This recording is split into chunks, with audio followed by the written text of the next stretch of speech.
코로나19 이후 인류는 완전히 다른 삶을 살게 될 것이다. 누구도 겪어보지 못한 신세계에서 살아갈 우리를 감히 코로나 사피엔스라 부른다. 아무도 가보지 못한 길, 이제 새로이 시작되는 시간 속으로 저와 함께 걸어가 보시겠습니까? 안녕하세요. 코로나 사피엔스 윤희입니다. 오늘 소개할 책은 CBS 시사자키 정간용입니다에서 특별 기획한 코로나19 신인류의 시대 주요 내용을 엮은 것입니다. 각계 석학들이 함께 코로나19 사태 이후의 미래를 가늠하고 새로운 시대를 통찰하였습니다. 이 책은 총 6부로 구성되어 있습니다. 생태와 인간, 최재천, 바이러스, 3년에서 5년마다 창궐한다. 경제의 재편, 장하준, 1929년 같은 대공황 온다. 문명의 전환, 최재붕, 받아들이지 않으면 죽는다. 새로운 체제, 홍기빈, 지구 자본주의 떠받들던 4개의 기둥 모두 무너져. 세계관의 전복, 김누리, 자본주의가 무너지거나 자본주의가 인간화되거나. 행복의 척도, 김경일, 사회가 강요한 원투로는 버텨낼 수 없다. 저는 생태와 인간, 세계관의 정복 중 의미 있는 내용을 정리해서 여러분들과 나눠볼까 합니다. 생태와 인간, 최재천. 저는 아무 계획이 없는데 코로나는 계획이 있나 봅니다.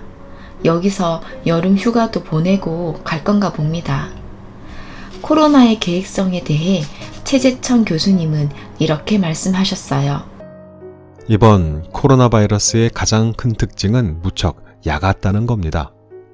처음에는 증상조차 느끼지 못할 정도로 아주 얌전하게 싹 들어옵니다. 자신이 걸렸는지도 모르는 상태로 계속 남에게 퍼뜨리는 것이죠. 우리는 코로나를 대할 때 군대처럼 쳐들어가서 종식시키려고 하지 말고 경찰처럼 해야 합니다. 바로 컨트롤할 수 있을 정도로 질서를 유지하는 것입니다. 그런데 최근 이 뉴스를 보니 코로나 바이러스가 인체에 침투되기 쉽게 변이를 했다고 합니다. 또 하나 무서운 것은 앞으로도 이런 바이러스가 2에서 3년 주기로 온다는 것입니다. 화학 백신을 만든다고 하더라도 이미 피해가 발생한 뒤인데 가장 좋은 백신이 따로 있다고 하셨어요. 바로 행동 백신과 생태 백신입니다. 행동 백신이란 사회적 거리두기이고 생태 백신은 근본적으로 삶의 자세를 성찰하고 자연과 공존하며 기후변화를 줄이는 태도입니다. 2020년 4월 출간 도서인 데이비드 월러스 웰스의 2050 거주 불능 지구를 보시면 아시겠지만 우리는 이미 많은 환경 파괴를 해왔으며 자녀들이 누려야 할 자연도 가하게 뺏어왔습니다.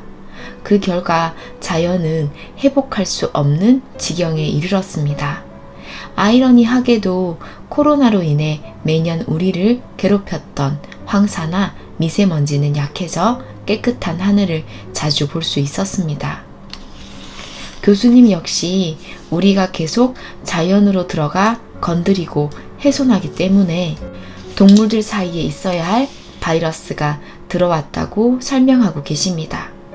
박쥐를 대접해야 자신의 체면이 선다고 생각하는 것, 악어나 코뿔소 등 야생 동물을 먹는 경험이 마치 명품 브랜드를 사는 것처럼 자신은 특별하다고 믿는 오만함. 그러한 것들로 우리는 지금 병들어 가고 있고 너무 많은 대가를 치르고 있습니다. 교수님은 또 이렇게 말씀하십니다. 자연을 건드리지 않는 게 더 좋다는 계산을 이제 드디어 사람들이 할지도 모릅니다. 그런 희망이 생긴 것이죠. 몇 년마다 한 번씩 이런 대재앙에 휘둘릴 수는 없지 않겠습니까? 이제 생태를 경제활동의 중심에 두는 생태 중심적 기업들이 생겨나고 소비자는 그런 기업만이 선택되는 일이 벌어질 겁니다. 생태적 전환만이 살 길입니다. 자연을 건드리지 않는 것, 자연을 있는 그대로 지켜주는 것, 그것이 우리의 살 길일지도 모르겠습니다. 세계관의 전복 김누리. 제가 쓴 짧은 글을 읽어 드릴게요. 제가 자주 빈번하게 행복한 이유는 숫자 2의 것에 집중하기 때문입니다. 어떤 사람들은 저보고 멍청하고 한심하다고 했습니다.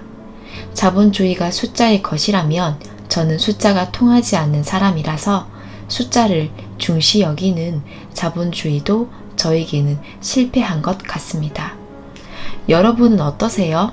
숫자를 중요하게 여기시나요?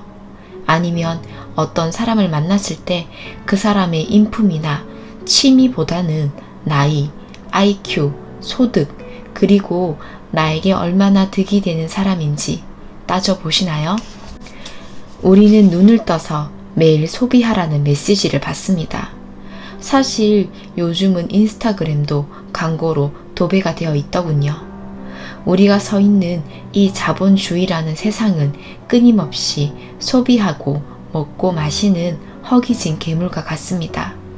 그 괴물과 동행하다 보면 결국 허무한 나, 상처난 마음만 남게 됩니다. 김누리 교수님의 이야기 들어볼게요. 자본주의는 그냥 풀어놓으면 인간을 잡아먹는다는 게 사실입니다. 독일에서는 소위 야수 자본주의라고 부르죠. 야수가 된다는 겁니다. 그게 지금 한국 사회의 현실이에요.